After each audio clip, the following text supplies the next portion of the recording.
Well, the sun came up today on a United Kingdom that will stay united for the foreseeable future. Voters in Scotland said no Thursday to a plan to end their 307-year union with England. Craig Ferguson is a Scot, of course, we should mention. So what happens now in Scotland and in the United Kingdom? Charlie Daggett is in London with more. Good morning, Charlie.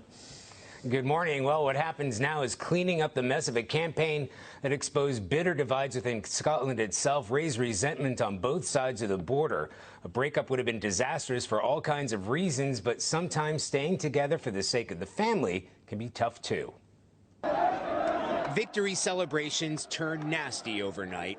Waving the British flag and singing Rule Britannia was just rubbing it in to those who lost the vote for independence, and police had to keep both sides from squaring off.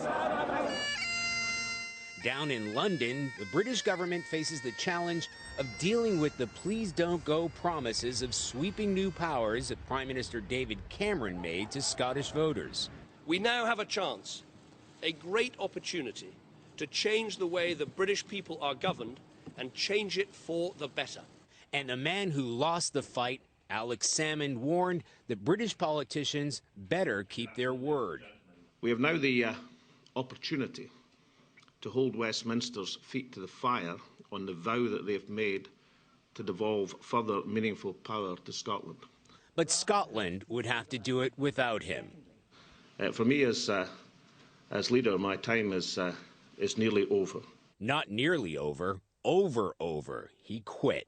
Today, the talk is all about reconciliation and healing. Even the Queen, who tries to stay out of politics, called for mutual respect and support, and that the enduring love of Scotland will help the country come together.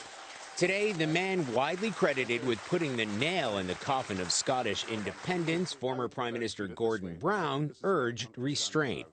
There is a time to fight, but there is a time to unite. And this is the time for Scotland to unite and see if it can find common purpose and move from the battleground to the common ground, and let us seek to find high ground in trying to find a way forward for the future. Finding the common ground might be a challenge after months of fighting. Well over 1 million people voted to break away from Britain, and many who chose not to did so out of fear rather than loyalty. The referendum might be over, but this morning the United Kingdom feels more divided than it's been for a while. Vanita? So many people referencing a marriage when they talk about all of this. Charlie Daggett in London this morning. Thank you.